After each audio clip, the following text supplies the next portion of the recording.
A former North Charleston city councilman is headed to prison for the next 6 years. Jerome Hayward pleaded guilty to bribery and fraud charges tied to his time in office. Federal investigators say Hayward extorted a businessman, soliciting payments in exchange for official action and accepted bribes. Authorities also allege Hayward took $40,000 in kickbacks from two nonprofits after the city awarded them $100,000 each in violence reduction grants back in 2022.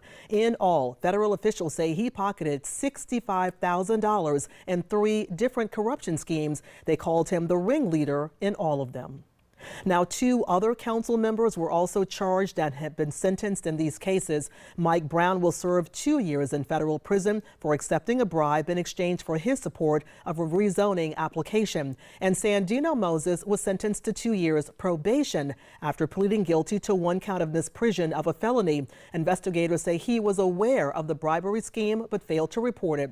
The final of the 8 defendants charged in these cases could be sentenced within the next 2 to 3 months.